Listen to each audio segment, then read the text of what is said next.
दोबारा लौट के आने के बाद मैंने सबसे पहला काम जो किया वो था एक पत्थर को कच्चा निगल जाना। इससे भी ज्यादा मैंने सबके सामने अपनी उस बेटी को मजबूर किया जो मुझसे गहरी मोहब्बत करती थी कि वो एक जिंदा हरे रंग के सांप को कच्चा निगल जाए। सबको लगा मैं पागल हो गया हूं, लेकिन उन्हें ये नहीं पता था कि 1 मिनट से भी कम वक्त में पूरी दुनिया के जीव जंतुओं में एक बड़ा बदलाव आने वाला था और हर इंसान को उस बदलाव से ठीक पहले जो कुछ उसने खाया होगा उसी के हिसाब से एक खास ताकत मिलने वाली थी। पिछले जन्म में तबाही आने से पहले मैंने भेड़ के मांस से भरा हुआ बन खाया था, इसीलिए मुझे मिली थी बाल उगाने वाली ताकत। शुरुआत में खराब मौसम में मानसिक ऊर्जा खर्च करके ऊन बनाने की ये ताकत कुछ काम आती थी, लेकिन जैसे जैसे बदले हुए राक्षस और ताकतवर होते गए मैं सचमुच में एक ऐसा मेमना बनकर रह गया जिसे कोई भी काट सकता था। इस बार दोबारा जन्म लेकर लौटा हूं तो मैंने पूरी तैयारी कर रखी थी। पिछले जन्म में मैंने एक ऐसा कुत्ता देखा था जिसमें पंगू जैसी ताकत थी और वो कुछ नहीं बस शहर के दक्षिण वाले पुराने सामान की दुकान के मालिक का एक साधारण देसी कुत्ता था जो बदलकर वैसा बना। संयोग और जिज्ञासा से मुझे दुकान के मालिक से पता चला था कि उस कुत्ते ने अपनी हिफाजत करते वक्त गलती से एक जेड पत्थर निगल लिया था। दोबारा जन्म लेकर लौटते ही मेरा पहला काम था उस दक्षिण वाली पुरानी दुकान को ढूंढना। बड़ी मुश्किल से पैसे जोड़कर मैंने वो जेड पत्थर खरीदा। अब सवाल ये कि मैंने अपनी सहपाठी शाह वानरों को क्यों मजबूर किया कि वो अपने पालतू हरे सांप को कच्चा निगले। इसकी वजह ये थी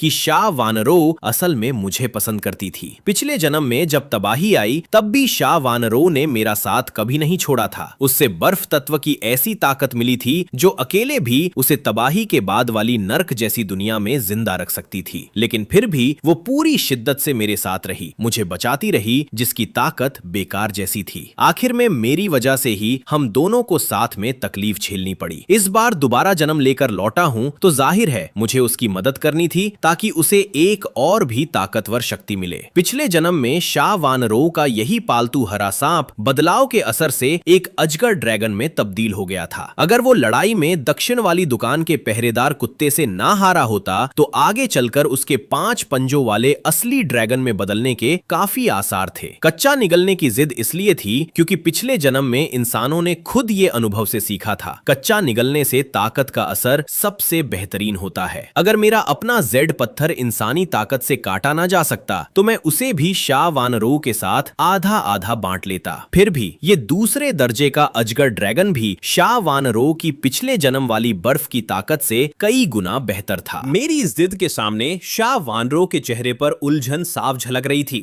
एक तरफ वो लड़का था जिससे वो सालों से मोहब्बत करती आई थी, दूसरी तरफ उसका प्यारा पालतू। आखिर में शाह वानरों ने फैसला कर लिया। माफ करना छोटे नीले, उसने कहा, इसके लिए मैं कुछ भी कर सकती हूँ। उसने सांप की जीभ पकड़ी और पूरी क्लास के सामने चुपचाप उसे निगल लिया। पूरी क्लास हैरान रह गई, किसी की जुबान से एक शब्द नहीं निकला। शाह वानरों पानी वाली मशीन की तरफ भागी, बदहवास होकर कई गिलास पानी पी गई, दीवार के सहारे खड़ी उल्टियां करती रही। सबके शोर के बीच मैं पहले ही शाह वानरों के पास पहुंच चुका था। उसका सुंदर चेहरा बिल्कुल पीला पड़ चुका था, मैं भी उतना ही पीला पड़ा हुआ था। पेट के तेज दर्द को दबाते हुए मैंने उसे अपनी बाहों में समेट लिया। हाँ, मैंने कर दिया, शाह वानरो दर्द से करहाते हुए बोली। उसने पलटकर मेरी कमर को कसकर पकड़ लिया। बोलते बोलते उसके होंठों के कोने से लगातार खून बहने लगा। टीचर डर गई, फौरन इमरजेंसी नंबर पर फोन लगाने लगी और क्लास में जो लड़का लगातार शाह वानरो के पीछे पड़ा रहता था, गाओ जुनहाओ, उसे लगा जैसे उसका दिमाग ही सुन्न हो गया। गाओ जुनहाओ जोर जोर से कदम पटकते हुए मेरी तरफ दौड़ पड़ा। चेन जी, तुम मरने के लायक हो। तुम्हें अच्छी तरह पता था कि वो तुम्हें पसंद करती है, फिर भी तुमने उसे सांप खाने पर मजबूर किया। मैंने गाओ जुनहाओ की तरफ देखा तक नहीं। मैंने अपना मोबाइल निकाला, स्क्रीन पर टाइम देखने लगा। गाओ जुनहाओ भीड़ को धकेलते हुए मेरी तरफ झपटा। 3, मैंने शाह वानरों को गोद में लिए हुए धीमी आवाज में उल्टी गिनती शुरू की। 2, उसकी विशाल परछाई अब करीब आ रही थी। जैसे ही घड़ी ठीक 10 बजे पहुंची, खिड़की के बाहर से एक जबरदस्त ऊर्जा से भरी रोशनी फट पड़ी। इतनी तेज रोशनी थी कि आंखें खोलना मुश्किल हो गया। झपटता हुआ गाओ जुनहाओ उस चमक से चौंधिया कर सीधे धड़ाम से जमीन पर गिर पड़ा। तेज रोशनी के तुरंत बाद एक अदृश्य विद्युत चुंबकीय तूफान पूरे सौर मंडल में फैलने वाला था। गाओ जुनहाओ फिर से गुस्से से भरकर मेरी तरफ दौड़ा। आज मैं वानरों के लिए तुझसे पूरा हिसाब लूंगा। लेकिन ठीक जब उसकी विशाल मुट्ठी मुझ पर आकर पड़ने वाली थी, दुनिया अचानक बदल गई। आसमान पल भर में रात जैसा काला पड़ गया, खून जैसी लाल रोशनी बरसने लगी। ठीक इस अजीब घटना के बीच मेरी गोद में बैठी शाह वांद्रो ने दिल दहला देने वाली चीख मारी। उस हरे सांप को निगल चुकी शाह वांद्रो का शरीर अब पूरी तरह बदल चुका था। उसके सिर पर 2 ड्रैगन जैसे सींग उगाए, पीठ के पीछे एक सफेद ड्रैगन जैसी पूंछ धीरे धीरे लहरा रही थी। वो मेरे सामने आ खड़ी हुई, बस अपनी हथेली फैलाकर आराम से गाओ जुन्हाव का वो विशाल मुक्का रोक दिया। गाओ जुन्हाव का मुक्का शाह वांद्रो की हथेली से टकराते ही उसका हाथ बुरी तरह जल गया। वो दर्द से चीख पड़ा, अपने काले पड़े हाथ को पकड़े हुए पानी ढूंढने लगा। इसी बीच शाह वांद्रो के सींग और स्केल वापस अंदर सिमट गए। वो फिर से पहले जैसी सामान्य दिखने लगी। फिर भी शाह वांद्रो को साफ महसूस हुआ कि जब भी वो मुझे देखती उसकी रूह तक कांप उठती। जीन के भीतर बसा हुआ वो डर जो कोई कमजोर जीव अपने प्राकृतिक दुश्मन के सामने महसूस करता है। खिड़की के बाहर से लाल सुर्ख रोशनी और तेज हो गई। लगभग उसी पल गाओ जुन्हाव की चीख अचानक रुक गई। उसी वक्त वो लाल रोशनी धीरे धीरे कम हो गई और क्लासरूम में एक खून से लथपथ, हड्डियां बाहर निकली हुई विशाल मछली जैसी आकृति नजर आई। उस आकृति के नीचे 2 और लोग बुरी तरह कुचले हुए दबे हुए थे। भीड़ के बीच कुछ और भी अजीब परछाइयां दिखने लगी। कोई भूत जैसा बंदर जितना छोटा, कोई कीड़े जैसा मुड़ा हुआ, कोई भेड़िए जितना तेज, सबकी त्वचा उल्टी हुई मांस जैसी। वो सब क्लासरूम के छात्रों के पीछे भाग रहे थे। जिस भी छात्र को पकड़ते उसे वहीं फाड़कर खाने लगते। उन रोशनियों और उस विद्युत चुंबकीय तूफान में एक अजीब सी शक्ति छिपी थी। सिर्फ वही इंसान जिनका दिमाग काफी मजबूत होता, वो अपने अंदर बचे खुचे खाए हुए तत्व के हिसाब से एक खास शक्ति पाते, नकल हथियार। गाओ जुन्हाव उन लोगों में था जिनका दिमाग मजबूत नहीं था। एक पागल डरावनी ऊर्जा उसके पूरे शरीर में फैलने लगी। उसकी त्वचा के नीचे से हिलती डुलती खून की नसें बाहर निकलने लगी। बस 2-3 सेकंड में उसका शरीर लगभग आधा सिकुड़ गया। पूरा शरीर खून से लथपथ हो गया। एक जोरदार मरोड़ के बाद उसके पैरों से नुकीले तेज पक्षी जैसे पंजे उगाए। साथ ही एक शिकारी पक्षी की चीख गूंज उठी। बदल चुका गाओ जुन्हाव मुड़कर सामने खड़ी एक लड़की की तरफ झपटा। पल भर में उसके शरीर के 2 टुकड़े कर दिए। मैंने उस पक्षी राक्षस को देखा। मेरी आंखें सिकुड़ गईं। ये तो खूनी चांद वाला दानव पक्षी है। पिछले जन्म में मैं इस दिन छुट्टी पर था, इसीलिए ये नजारा कभी नहीं देखा था। इस बार 2 जन्मों का अनुभव रखते हुए मुझे इस बदलाव के बाद के कई राक्षसों के बारे में पहले से पता था। ये राक्षस बदलाव के शुरुआती दौर में सबसे खतरनाक और जानलेवा माना जाता था। इसकी रफ्तार बेहद तेज थी, पंजे चाकू जैसे नुकीले। अगर सामना हो जाए इससे तो हो सकता है इंसान अपनी ताकत इस्तेमाल करने से पहले ही मारा जाए, सिवाय उन चुनिंदा लोगों के जिन्हें सबसे ऊंचे दर्जे की ताकत मिली हो। मुझे भी अपनी ताकत इस्तेमाल करनी होगी, तभी बचने का मौका है, खासकर अब जब रोशनी लगभग खत्म हो चुकी थी। इस अंधेरे माहौल में खूनी चांद वाला दानव पक्षी उल्लू जैसी खासियत रखता है, अंधेरे में और भी खतरनाक हो जाता है। शुरुआत में अपनी ताकत ठीक से इस्तेमाल करना नहीं आता था। पड़ोसियों ने मुझे राक्षस समझकर बिल्डिंग से बाहर निकाल दिया था। अगर शाह वानरो बदलाव के फौरन बाद मेरे पास ना आती, मेरा साथ ना देती, तो शायद मैं बाहर ही मारा जाता। लेकिन घर पर होने की वजह से ही मैं खूनी चांद वाले दानव पक्षी से बच गया। तभी मुझे समझ आया कि पिछले जन्म में मेरी क्लास से लगभग कोई भी जिंदा स्कूल से बाहर क्यों नहीं निकल पाया था। मैं सतर्क होकर उस पक्षी को देखते हुए दिमाग में अपनी ताकत जगाने की कोशिश करने लगा।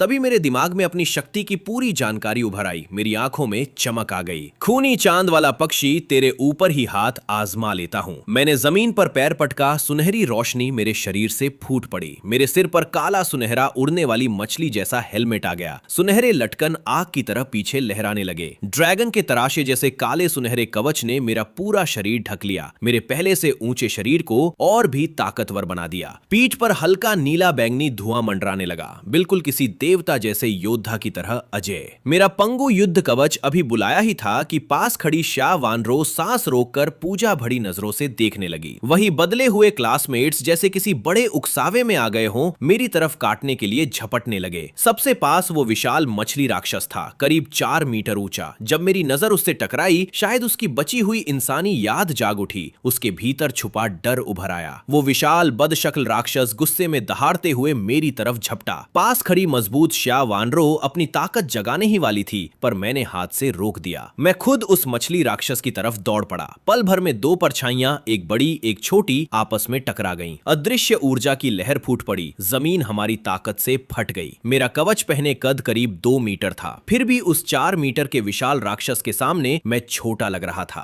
फटी हुई जमीन की वजह से मेरा शरीर लड़खड़ा गया, जैसे ताकत में कमजोर पड़ रहा हूं। पास ही गांव जुन्हाओं से बना वो खूनी पक्षी राक्षस ये सोचकर कि मछली भारी पड़ रही है, चीखते हुए दोनों की लड़ाई में कूद पड़ा। ठीक उसी वक्त मैं एक कदम तिरछा पीछे हटा, अपने हाथों की पकड़ पलटकर उस 4 मीटर के मछली राक्षस को उठाया और सीधे झपटते हुए पक्षी राक्षस की तरफ फेंक दिया। मछली राक्षस का विशाल बदशक्ल शरीर दीवार में धंस गया। पक्षी राक्षस गुस्से से चीख उठा। उसने अपनी फुर्ती से आखिरी पल में पंख फैलाकर उस गिरती हुई मछली से बच निकला। पक्षी राक्षस अपने विशाल पंख फड़फड़ाते हुए इंसान जैसे चेहरे पर आंखें घुमाते हुए सोचने लगा। उसे एहसास हुआ कि अकेले वो इस काले सुनहरे कवच वाले इंसान को नहीं हिला सकता, इसलिए वो लगातार चीखने लगा, सिर्फ गुस्से से नहीं बल्कि अपने खून की ताकत से। हॉल में मौजूद सभी अधूरे बदले हुए राक्षसों को इकट्ठा बुलाने के लिए। पहले से सतर्क वो सारे राक्षस अपनी त्वचा के नीचे नसें ऐंठते हुए और भी डरावने हो गए। गुस्से से चीखने लगे। कुछ राक्षसों ने अपने मुंह में दबा मांस छोड़ दिया। सब मेरी तरफ झपट पड़े। पक्षी राक्षस चुपके से छत पर जा बैठा, घात लगाने की फिराक में।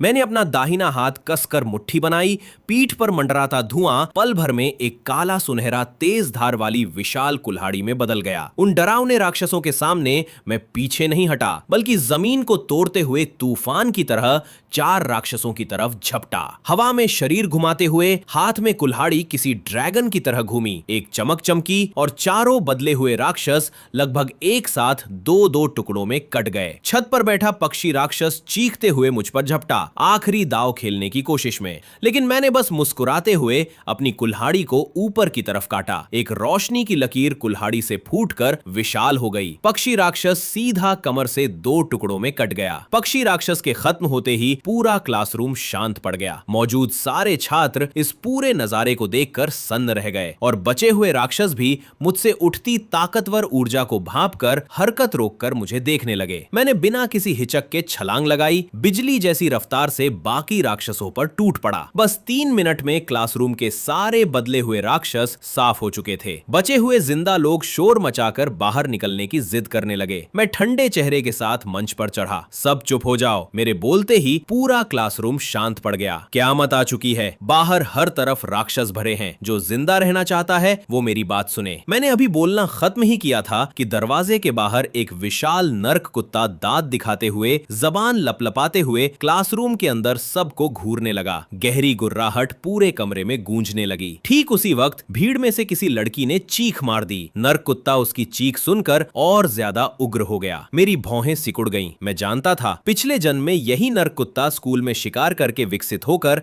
आखिरकार नर्क 3 सिर वाले कुत्ते में बदल गया था और पूरे यून शहर पर राज करने लगा था। अगर उस वक्त कोई ऊंचे दर्जे का शक्तिशाली इंसान समय पर नहीं आता तो पूरा शहर उस कुत्ते का खाना बन जाता। इस बार मैंने खुद हाथ नहीं आजमाया, बस शाह वानरो की तरफ इशारे से देखा। इशारा समझते ही शाह वानरो की हथेली में नीली आसमानी बिजली जमा हो गई। हरी नीली ड्रैगन तलवार का भ्रम चमकने लगा। उसने एक बिजली की चोट सीधे नर्क कुत्ते पर मारी। धुआं छटते ही उसकी खाल पर जला हुआ काला निशान दिख गया। यही पिछले जन्म की वो मशहूर आसमानी बिजली थी जो बुरी आत्माओं को खत्म करती थी। फिर भी इस बार नर्क कुत्ता पूरी तरह भड़क गया। अपने जले हुए शरीर को घसीटते हुए विशाल मुंह खोलकर वो गरजते हुए क्लासरूम में घुस आया। काला धुआं छोड़ा जिसने मेज कुर्सियां राख कर दी। पास बैठे 2 लोग उसी में झुलसकर खत्म हो गए। जब देखा कि नरक कुत्ता शाह वानरों की बिजली भी झेल गया, मैंने खुद मैदान में उतरने का फैसला किया। आकाश चीरने वाली कुल्हाड़ी पहले वार करते हुए सीधे नरक कुत्ते पर आ टकराई। मैं भी उसी वक्त पीछे पीछे उस पर झपटा। नरक कुत्ता फुर्ती से कुल्हाड़ी का वार बचा गया, लेकिन मैं जंगली सांड की तरह उससे टकराया, उसे सीधे जमीन पर पटक दिया। शाह वानरों ने फौरन अपना हथियार मुझे थमाया और मैंने बिना कोई मौका दिए उसका गला एक ही वार में चीर दिया। मैं नरक कुत्ते की लाश के पास गया, उसका शरीर चीरा, अंदर से एक सफेद हड्डी जैसा टुकड़ा निकाला। पिछले जन्म में इस चीज को आत्मासार कहा जाता था। इसे अवशोषित करने से एक ताकतवर इंसान अगले दर्जे तक तरक्की कर सकता था। ये सबसे तेज और भरोसेमंद तरीका था। लेकिन हर बदले हुए राक्षस के अंदर ये नहीं मिलता। बहुत कम जानवर अपने शरीर में ये पैदा कर पाते, और जितनी बेहतर क्वालिटी की ये चीज होती, राक्षस उतना ही ताकतवर होता। पिछले जन्म में शाह वानरों ने मौत तक मेरा साथ नहीं छोड़ा था। यही सोचकर मैंने वो आत्मासार उसे दे दिया। शाह वानरों ने उसे लिया, अपनी भौहों के बीच लगाकर मन से अवशोषित करना शुरू कर दिया, बिल्कुल जैसा मैंने कहा। रोशनी छटते ही वो आत्मासार गायब हो चुका था और शाह वानरों पहले से कहीं ज्यादा निखरी हुई लग रही थी। लेकिन ये सिर्फ बाहरी बदलाव था, असली फर्क उसकी ताकत में आया। वो दूसरे दर्जे की जागृत बन चुकी थी।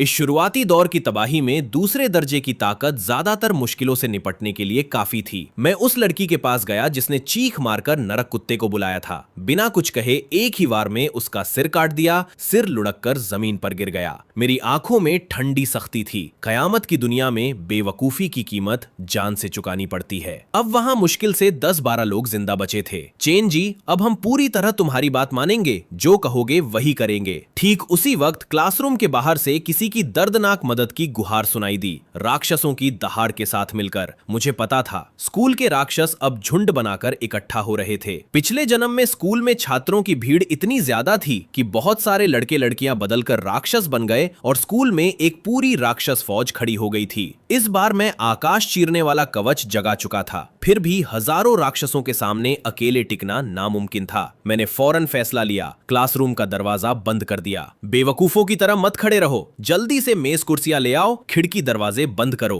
मैंने कोने में खड़े लोगों को जोर से चिल्लाकर हुक्म दिया। एक पल की झिझक के बाद जिंदा रहने की भूख ने सबको हरकत में ला दिया। सब मेरी बात मानकर दरवाजे खिड़कियां बंद करने लगे। जैसे जैसे राक्षसों की फौज पास आती गई, क्लास की श्याओ चियन चियन ने भागती हुई श्याओवेई को पहचान लिया, उसकी रूममेट और सबसे करीबी सहेली। बाहर श्याओवेई का शरीर पूरी तरह लहूलुहान था, बुरी तरह जख्मी। उसका ऐसा हाल देखकर श्याओ चियन चियन का दिल पिघल गया। श्याओ चियन चियन दरवाजे की तरफ भागी। दोनों हाथों से वो मेज हटाने लगी जो दरवाजे को बंद रखे थी। ठीक उसी वक्त मैंने उसे पकड़ लिया। तू चाहती है हम सब उसके साथ मर जाएं? मेरी ठंडी आवाज गूंजी। मेरे मजबूत हाथों ने उसकी कलाई कसकर जकड़ ली। शेंजी, तुम्हारा मतलब क्या है? श्याओवे मरने वाली है, मैं उसे मरते हुए नहीं देख सकती। मेरे ना छोड़ने पर श्याओ चियन गुस्से से भड़क उठी। चेंजी, तुम इतने बेरहम कैसे हो सकते हो? मैंने उसे झटके से पीछे धकेला। ठीक है, अगर तुझे लगता है मैं बेरहम हूँ तो जा खुद देवी बन जा, मैंने कहा। अपना बदला हुआ कवच सक्रिय करते हुए दरवाजा खोला। श्याओ चियन को बाहर धकेल दिया, फिर दरवाजा फिर से हल्के से बंद कर दिया। बाहर गलियारे में खड़ी श्याओ चियन डर के मारे पीछे मुड़ी, दरवाजा पीटने लगी। चेंजी, मुझसे गलती हुई, मैं जल्दबाजी में बोल गई थी, मुझे अंदर आने दो। गलियारे में मौजूद बदले हुए राक्षस चीखती हुई श्याओ चियन को देखकर उनकी आंखें लाल हो गईं, चेहरे पर भूख साफ झलकने लगी। सब एक साथ उस पर टूट पड़े। क्लासरूम के अंदर बाकी लोग सन्न कोने में दुबके बाहर से आती चीरने फाड़ने की आवाजें सुनते रहे। डर के मारे सांस तक नहीं ली। मैं दरवाजे के पीछे सीधा खड़ा रहा, चेहरा सख्त। अगर कोई राक्षस अंदर घुसा तो आखिरी दम तक लड़ने को तैयार, कम से कम शाह वानरो को स्कूल से बाहर सुरक्षित निकालने तक। श्याओ चियन के खत्म होने के बाद गलियारे में अचानक एक डरावनी खामोशी छा गई।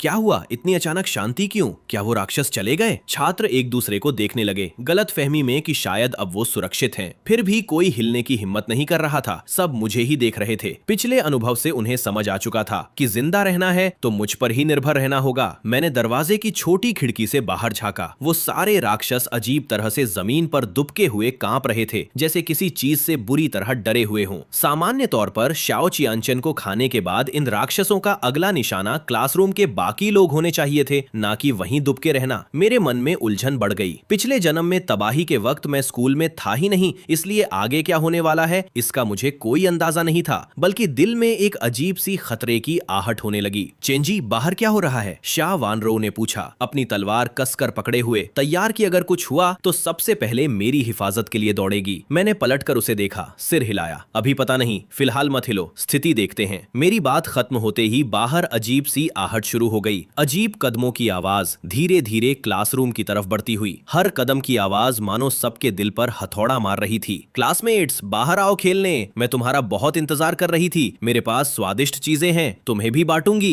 गलियारे से एक लड़की की आवाज गूंजी। आवाज में कुछ ऐसी गहराई थी कि सुनते ही रीढ़ की हड्डी में सिहरन दौड़ गई। ये झाओ श्याओलू की आवाज थी। आज तो उसने छुट्टी ली थी ना, वापस कैसे आ गई? भीड़ में से गाओ श्याओली घबराई हुई आवाज में बोली। झाओ शाओलू का अचानक आना सबको हैरान कर गया। वो कहीं गाओ जुनहाओ की तरह राक्षस बनकर हमसे बदला लेने तो नहीं आई। अगर बदला लेना है तो गाओ शाओली से ले, मेरा क्या कसूर। पहले झाओ शाओलू के साथ कमरा शेयर करने वाली कुछ लड़कियां घबराई हुई फुसफुसाने लगीं। लगता था उन्होंने पहले झाओ शाओलू के साथ कुछ गलत किया था। दरवाजे पर 3 बार जोरदार धक्का लगा। मैंने अपना पंगु कुल्हाड़ी कसकर पकड़ लिया। चाहे झाओ शाओलू बदला लेने आई हो या कुछ और, अगर उसने मुझ पर या शाह वानरो पर हाथ उठाया तो मैं बिना सोचे उसका सिर काट दूंगा। गाओ शाओली दोनों हाथों से सिर पकड़े क्लासरूम के कोने में सिमटी हुई थी। दरवाजा खोलो ना मेरी प्यारी सहेलियों, तुम लोगों को मेरे साथ खेलना बहुत पसंद था ना, अब दरवाजा क्यों नहीं खोल रही। झाओ शाओलू की हंसी में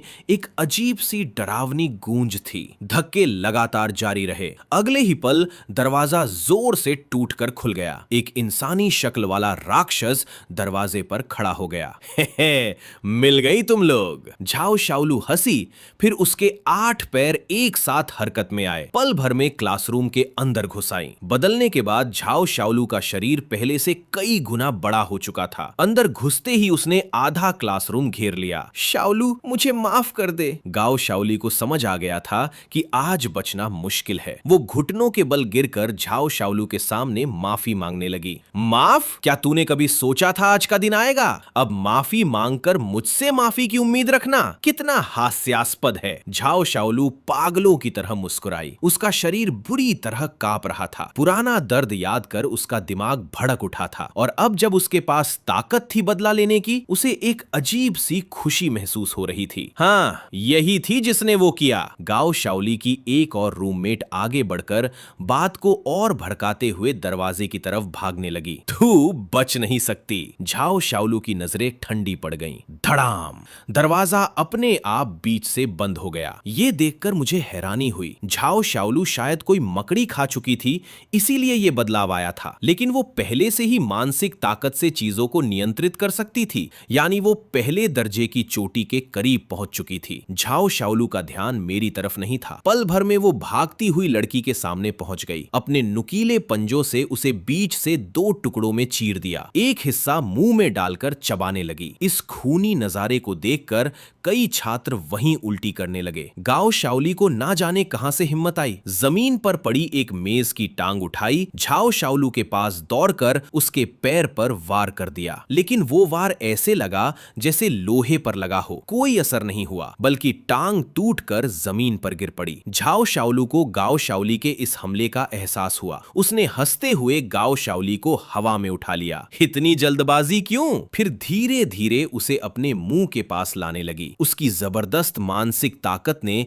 गाओ शाओली को पूरी तरह जकड़ रखा था। चाहे वो कितना भी छटपटाए, कोई फायदा नहीं हुआ। एक ही कांटे में गाओ शाओली का खून बहने लगा। उसकी दर्दनाक चीख पूरे क्लासरूम में गूंज उठी। लगभग 10-12 सेकंड में झाओ शाओलू ने गाओ शाओली का आधे से ज्यादा शरीर खा लिया। बदला पूरा होने के बावजूद झाओ शाओलू के जाने का कोई इरादा नहीं दिख रहा था। उसकी भूखी नजर अब मुझ पर और शाह वानरो पर टिक गई। तुम दोनों तो बड़े स्वादिष्ट लग रहे हो। झाओ शाओलू के मुंह के कोने से अब भी ताजा खून टपक रहा था। उसकी क्रूर नजरें मुझ पर और शाह वानरो पर झनी थीं। हम दोनों जागृत थे। जाओ शाओलू की नजर में हम बस स्वादिष्ट भोजन थे। बदला लेने के बाद अब उसका पूरा ध्यान हम पर आ गया था। मैंने अपनी आकाश चीरने वाली कुल्हाड़ी कसकर पकड़ ली, लड़ने के लिए तैयार। अगर जाओ शाओलू मुझ पर या शाह वानरों पर नजर ना डालती तो मेरा उससे उलझने का कोई इरादा नहीं था। बदलने से पहले वो भी बदकिस्मत ही थी। लेकिन अब जब उसने हम दोनों को अपना निशाना बना लिया था तो उसका सिर काटना ही अकेला रास्ता बचा था। जाओ शाओलू पागलों की तरह हंसते हुए, जैसे उसने मेरी बात सुनी ही ना हो, अपने हाथों के नाखूनों से लंबे लंबे तेज पंजे निकाले, सीधे मुझ पर वार किया। कुल्हाड़ी सीधे झाओ शाओलू के पंजों से टकराई। चिंगारियां छिटक गईं। इतने तेज टकराव से झाओ शाओलू 2 कदम पीछे हट गई। उसका प्यारा पंजा बुरी तरह घायल हो गया। अपने बेशकीमती पंजे को घायल होते देख झाओ शाओलू पागलपन में डूब गई। जिसने भी मुझे नुकसान पहुंचाया वो सब अब मरेगा, वो सिर उठाकर चीखी, मानो अब मुझे भी उन लोगों में गिनती करने लगी जिन्होंने पहले उसे तंग किया था। झाओ शाओलू ने अपना काला मुंह पूरा खोल दिया। उसके अंदर से मोटे मोटे सफेद रेशे उगलने लगी, जिन पर हल्के हरे रंग का गलाने वाला जहरीला तरल लगा था। यह उसका खास मकड़ी रेशा हमला था। पूरा एक जाल बनकर सीधे मेरी तरफ आया। मेरी आंखों में सुनहरी चमक कौंधी, शरीर के भीतर ऊर्जा तेजी से दौड़ने लगी। इतनी तंग जगह में इतने बड़े हमले से बचना लगभग नामुमकिन था। यही सही मौका था अपनी जागी हुई ताकत परखने का। मेरे शरीर से पीली सुनहरी रोशनी फूट पड़ी। कुछ ही पल में मेरी कुल्हाड़ी को घेर लिया। मैंने कुल्हाड़ी आसमान की तरफ सीधी उठाई। पूरा कमरा हिलने लगा। पूरी इमारत मानो भूकंप में हो। मेजें कांपने लगीं, खिड़कियां चटकने लगीं। ठीक जब वो जाल मुझे पूरी तरह लपेटने ही वाला था, मैंने अपनी कुल्हाड़ी नीचे पटक दी। एक जबरदस्त ऊर्जा फूटी। वो मोटे रेशे भले ही जांग जितने मोटे थे, कुल्हाड़ी के सामने खीरे की तरह कट गए। पूरा जाल पल भर में टूट गया। जाल काटने के बाद कुल्हाड़ी सीधे झाओ शाओलू के शरीर पर जा गिरी। उसके कंधे से लेकर पूरा शरीर दो हिस्सों में कट गया। खून की बौछार फूट पड़ी। झाओ शाओलू ने दर्द से डरावनी चीख मारी। गहरी चोट खाकर उसके मन में हार मानने का ख्याल आ गया और उसके दिमाग से मानसिक तरंगे फूट कर निकलने लगीं। आसपास मौजूद आम छात्र सिर पकड़कर दर्द से जमीन पर बैठ गए, तड़पने लगे। सीधा सामना करने की वजह से मुझे भी पल भर के लिए झटका लगा। मानसिक हमले का सामना पहली बार कर रहा था। बाहर मौजूद राक्षस झाओ शाओलू की उस मानसिक तरंग से प्रभावित होकर पागलों की तरह अंदर घुसने लगे, मानो मुझे नोच नोच कर खा जाना चाहते हों। तुम लोगों को श्याओ जी को नुकसान पहुंचाने की इजाजत नहीं। शा वानरो ने राक्षसों को मेरी तरफ झपटते देखा। उसकी नजरें ठंडी पड़ गईं। उसने अपनी हरी नीली तलवार घुमाई। बिजली की चमक तलवार से फूटकर चारों तरफ फैलने लगी। राक्षसों के पास पहुंचने से पहले ही शा वानरो एक परछाई की तरह उनकी तरफ झपट पड़ी। एक जोरदार बिजली की चोट फूटी। सांप जितनी मोटी बिजली की धाराएं राक्षसों की तरफ दौड़ी। उस आत्मा सार को अवशोषित करने के बाद शा वानरो पहले से कहीं ज्यादा ताकतवर हो चुकी थी। सिर्फ बिजली की झलक से 4-5 राक्षस खत्म हो गए। फिर उसकी तलवार एक झटके में घूमी, पूरा झुंड साफ हो गया। राक्षस उसके सामने ऐसे कट रहे थे जैसे सब्जी काटी जा रही हो। बिजली की कुछ चमकों के बाद गलियारे में मौजूद सारे राक्षस साफ हो चुके थे। जो भी चीज मुझे नुकसान पहुंचा सकती थी वो कभी बर्दाश्त नहीं करती। गंभीर रूप से घायल झाओ शाओलू न जाने कहां से ताकत लाकर फिर से अपना पंजा उठाकर मुझ पर झपटी। अभी तक सुन्न पड़ा मैं अचानक चौंका। मेरे शरीर से 2 धाराएं काली पीली ऊर्जा की फूट पड़ी। ये मेरी दूसरी जागी हुई ताकत थी, भ्रम भेदी सफाई। झाओ शाओलू की इतनी हल्की मानसिक ताकत, अगर मैं अभी अपनी ताकत परख नहीं रहा होता तो शायद उसे मुझे छूने की भी हिम्मत नहीं होती। जैसे ही काली पीली ऊर्जा फूटी, मैं तुरंत होश में आ गया, बल्कि मेरी आंखें पहले से और तेज चमकने लगीं। झाओ शाओलू के चेहरे पर अविश्वास साफ झलक रहा था। इतनी गहरी नफरत से भरी उसकी मानसिक ताकत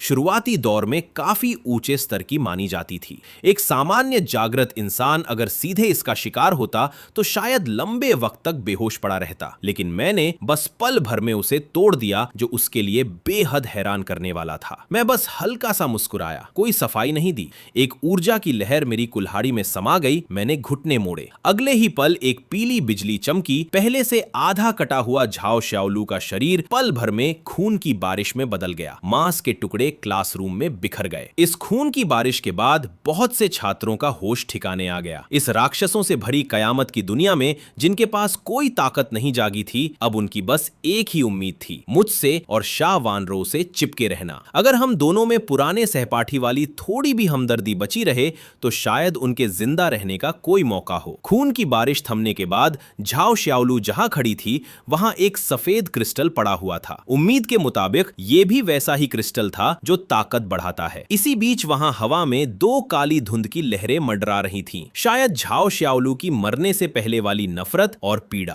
आवाज थमते ही ये दोनों काली परछाइयां खिड़की से बाहर निकल गईं और इस दुनिया में कहीं गायब हो गईं। मैंने अपनी कुल्हाड़ी वापस समेट ली, हल्की सी सांस छोड़ी। शा वानरो ने घबरा कर मेरा हाथ पकड़ लिया, चारों तरफ मुझे देखकर चेक करने लगी। अभी अभी जब मैं मानसिक हमले से से जकड़ा गया था और झाओ श्याओलू मुझे पकड़ने ही वाली थी, तब उसका दिल गले तक आ गया था। कुछ नहीं हुआ। मैंने प्यार से शा वानरो के सिर पर हाथ फेरा। ये लड़की अब भी पिछले जन्म जैसी ही थी, मेरी इतनी परवाह करने वाली। मैंने उसे थोड़ा सांत्वना दी, फिर झाओ श्याओलू की मौत के बाद बचा वो क्रिस्टल उठा लिया। उसमें सफेद रंग के भीतर हल्की लाल चमक झलक रही थी। शायद ये शुरुआती दर्जे का आत्मासार था। मुझे लगा ये मुझे और मजबूत बना सकता है। मैंने उसे हाथ में पकड़ा, मन से अवशोषित करना शुरू किया। पल भर में एक सफेद रोशनी मेरे शरीर में समा गई। पूरे बदन में सुकून सी लहर दौड़ गई। हर कोशिका जैसे सांस ले रही हो। मेरी ऊर्जा एक झटके में बढ़ गई। ये वाकई शुरुआती दर्जे का क्रिस्टल था। इसने मुझे सीधा दूसरे दर्जे की चोटी पर पहुंचा दिया। चूंकि मेरे भीतर अराजक स्वर्णपीत काया वाली जन्मजात ताकत थी, क्रिस्टल अवशोषित करने के बाद मुझे बाकी लोगों से कहीं ज्यादा फायदा हुआ। इस शुरुआती दौर में एक शुरुआती दर्जे का क्रिस्टल आमतौर पर किसी को बस दूसरे दर्जे के शुरुआती स्तर तक पहुंचाता, जबकि मैं सीधा दूसरे दर्जे की चोटी तक पहुंच गया। श्याओ जी, अब आगे हमें क्या करना चाहिए? शा वानरो ने चारों तरफ खून से सने माहौल को देखते हुए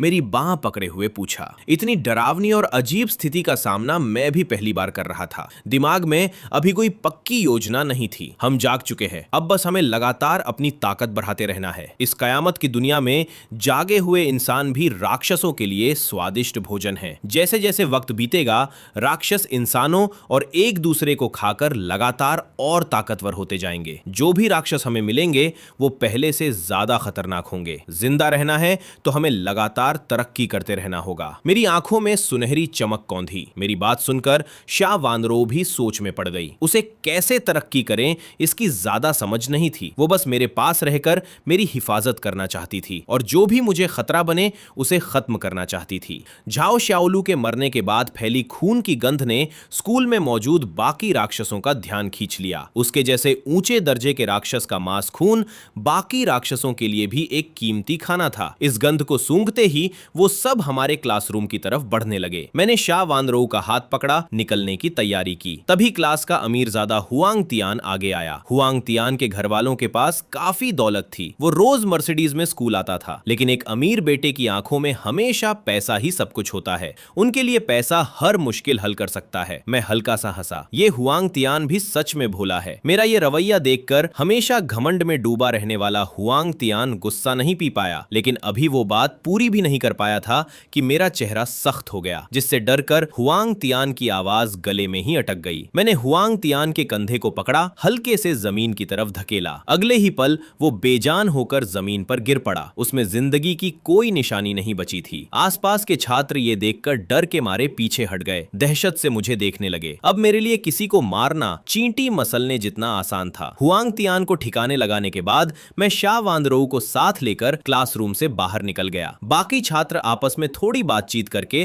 क्लासरूम से मेज की टांगे, झाड़ू जैसे हथियार उठाकर मेरे पीछे पीछे चलने लगे। मुझे उनके पीछे आने का एहसास हुआ, फिर भी मैंने उन्हें भगाया नहीं। एक तो आखिर पुराने सहपाठी थे, चाहे तो साथ आ सकते हैं, बस रास्ते में रुकावट न बने। दूसरा, इससे स्कूल के कई राक्षस खींचे चले आए और यही तो मुझे चाहिए था। इन्हीं सहपाठियों की मदद से राक्षसों को मारकर अपनी ताकत बढ़ाना। गलियारे में मौजूद कुछ राक्षसों को खत्म करने के बाद मैं स्कूल की छोटी दुकान पर पहुंचा। वहां जो कुछ भी खाने लायक था सब समेटकर अपने बैग में भर लिया। बाकी छात्रों को भी सामान इकट्ठा करना समझ आ रहा था, लेकिन वो सिर्फ वही चीजें उठाने की हिम्मत करते जो मैंने छोड़ दी हों। पूरी दुकान साफ कर 2 बड़े थैले भरकर ही मैं वहां से निकला। पुराना स्पोर्ट्स कैप्टन लिन शिउ चापलूसी भरे अंदाज में मेरे सामने दौड़कर आया। बड़े भाई चेन, देखो मेरा शरीर कितना मजबूत है, सामान मैं उठा लेता हूं, आप और भाभी बस चलते रहिए। वो सिर झुकाकर पूरी उम्मीद से देखने लगा। दुकान से निकलते ही अचानक कुछ लोगों ने घेर लिया। सामने देखा तो पता चला ये 6ठी क्लास का मॉनिटर झाओ हू था, जो पहले से ही स्कूल में अपने घमंड और गुंडागर्दी के लिए मशहूर था। कुछ ही देर पहले झाओ हू ने भी अपनी ताकत जगा ली थी और 6ठी क्लास के कई जिंदा बचे छात्रों को अपने गुर्गे बना लिया था। लिन शिउ दोनों थैले खींचते हुए मेरी तरफ देखने लगा। बिना मेरे इशारे के वो सामान इनको देने की हिम्मत नहीं कर सकता था। मैंने भौहें सिकोड़ ली। मुझे झाओ हू जैसे लोग बिल्कुल पसंद नहीं थे, जो कमजोरों पर धौंस जमाते हैं। झाओ हू का चेहरा गुस्से से लाल पड़ गया, मुट्ठियां भींच ली। उसकी पीठ पर अचानक 2 विशाल पंख उभर आए, जिन पर सफेद धब्बे उभरे हुए थे। लगता था झाओ हू ने तबाही से पहले शायद एक 7 तिल्ली भृंग निगल लिया था, जिसकी वजह से उसे ये बदलाव मिला। झाऊ की पीठ के पंख तेजी से फड़फड़ाए। वो किसी उल्का पिंड की तरह सीधे मेरी तरफ झपटा। मैंने हल्के से हाथ हिलाया। आकाश चीरने वाली कुल्हाड़ी पल भर में मेरे हाथ में आ गई। मेरे भीतर की ताकतवर ऊर्जा धीरे धीरे सिमट कर और घनी होती गई। मैं और भी ताकतवर महसूस करने लगा। मैं झाऊ पर आंखें गड़ाए बिना घबराए कुल्हाड़ी कसकर पकड़े खड़ा रहा। एक ठंडी चमक कुल्हाड़ी से निकली, सीधे झाऊ के चेहरे की तरफ बढ़ी। कुल्हाड़ी झाऊ के लोहे जैसे हाथ से टकराई। इतनी जबरदस्त ताकत बर्दाश्त ना कर पाकर झाऊ पीछे हट गया। फिर भी ऊपरी तौर पर खुद को शांत दिखाने की कोशिश करने लगा। झाऊ के गुर्गे जोर जोर से चिल्लाने लगे। उन्हें पता नहीं था कि उस पहले ही वार में झाऊ पर कितना दबाव पड़ा था। उसे महसूस हुआ था कि उसका लोहे जैसा मुक्का मानो किसी विशाल पहाड़ से टकराया हो। हिला भी नहीं पाया। हाँ, हिम्मत है तो फिर आ। झाऊ ने घमंड से चिल्लाकर अपना आत्मविश्वास दिखाने की कोशिश की। हालांकि असल में वो खुद को हिम्मत दे रहा था। उसकी लोहे जैसी मुट्ठियां फिर से मेरी तरफ बढ़ीं।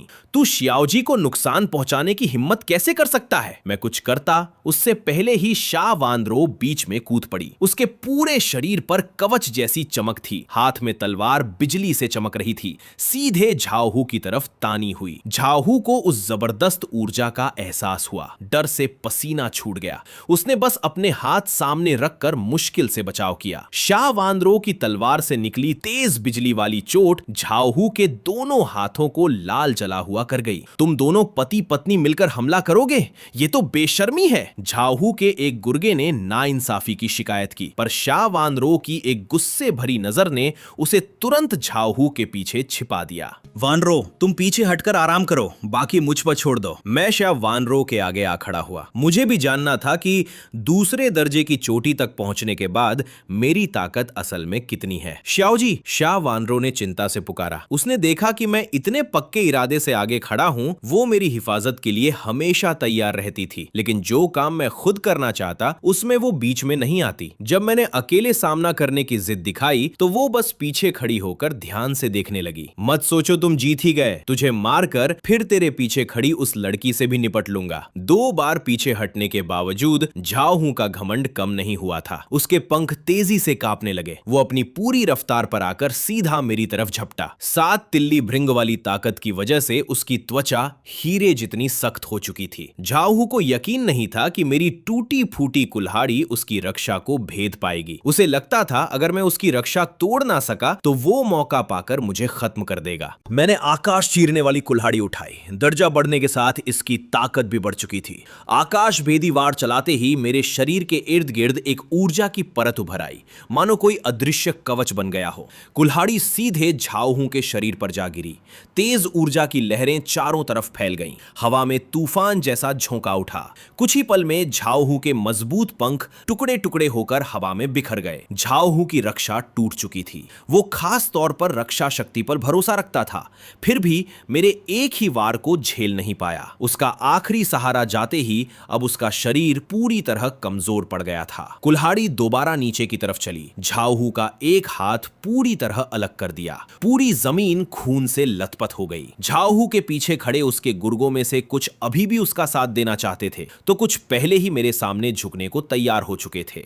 झाऊ दर्द से अपने जख्म को दबाए मुझसे माफी मांगने लगा। जिंदा रहने के लिए वो अपनी सारी इज्जत छोड़ने को तैयार था। मैं कुल्हाड़ी लिए धीरे धीरे झाऊ की तरफ बढ़ा। उसे छोड़ना नामुमकिन था। बेवजह दुश्मन बनाकर छोड़ देना कभी अच्छी आदत नहीं होती। मेरे कदम पास आते ही झाऊ के चेहरे पर डर की इंतहा साफ झलकने लगी। झाऊ की किस्मत यहीं खत्म होनी थी। मेरी कुल्हाड़ी उसकी गुहार सुनने वाली नहीं थी। हल्के से एक वार में उसका सिर धड़ से अलग हो गया। झाऊ के पीछे खड़े गुर्गे ये देखकर सन्न रह गए। यकीन नहीं हो रहा था कि उनका सरदार एक ही वार में मारा गया, लेकिन आखिर वो सिर्फ छात्र थे। झाऊ के प्रति उनकी वफादारी उतनी गहरी नहीं थी जितनी दिखती थी। इस इंसान खाऊ दुनिया में किसी के साथ भी रहकर गुजारा हो सकता है, यही सोचकर 5-6 लोगों का पूरा गुट मेरे सामने घुटनों पर आ गया। जिंदा रहने के लिए इन छात्रों ने अपनी सारी होशियारी इस्तेमाल कर ली। मैंने कुछ खास नहीं कहा, बस सिर हिला दिया। मुझे परवाह नहीं थी कि ये मेरे साथ रहें या ना रहें। जो साथ आना चाहे आ सकता है। बेहतर होगा अगर ये और राक्षसों को अपनी तरफ खींच लाएं। बाद में जब हालात थोड़े स्थिर हो जाएं तो इन्हें इस्तेमाल करके अपनी ताकत भी खड़ी की जा सकती है। एक चालाक लड़के ने मेरा रवैया भांपकर बार बार शुक्रिया अदा किया, फिर चुपचाप जाकर तीसरी क्लास के बाकी लोगों के पीछे खड़ा हो गया। बाकी सब भी उसके पीछे आ गए। इस तरह मुझे 5-6 और गुर्गे मिल गए। झाओहू को मारने के बाद मैंने उसकी लाश को चीरा। जैसा सोचा था वैसे जागृत के अंदर मिलने वाला आत्मासार निचले दर्जे का ही निकला। फिर भी मक्खी का मांस भी आखिर मांस ही होता है। मैंने उसे उठाकर मन से अपने अंदर खींच लिया। भले ही इससे बहुत कम ऊर्जा मिली, बस मेरी दूसरे दर्जे की चोटी वाली अवस्था में एक हल्की सी हलचल हुई। तुम नए लोग 3 मिनट में दुकान का सारा सामान इकट्ठा कर लो। अगला निशाना शहर का अस्पताल है। मैंने पीछे खड़ी दुकान की तरफ इशारा करते हुए ठंडे स्वर में कहा। अगर मुझे सही याद है तो शहर के अस्पताल में शुरुआती दौर का एक बड़ा राक्षस सरदार मौजूद होगा। जल्दी ताकत बढ़ानी है तो लगातार बड़े और ताकतवर राक्षसों से टकराना ही पड़ेगा। बाकी ये लोग रास्ते में राक्षसों को खींचने के काम आएंगे। इतने बड़े बॉस राक्षस से निपटने के लिए चाहे शक्ति कितनी भी ज्यादा क्यों ना हो, कम से कम तीसरे दर्जे जितनी ताकत चाहिए ही होगी। नए आए छात्र शुक्रिया कहकर भेड़ियों की तरह भागते हुए दुकान में घुस गए। तेजी से सामान इकट्ठा करने लगे। 3 मिनट बाद मैं इस छोटी टुकड़ी को लेकर शहर के अस्पताल की तरफ निकल पड़ा। आसमान में बस एक लाल रक्त जैसा चांद टंगा था। फिर भी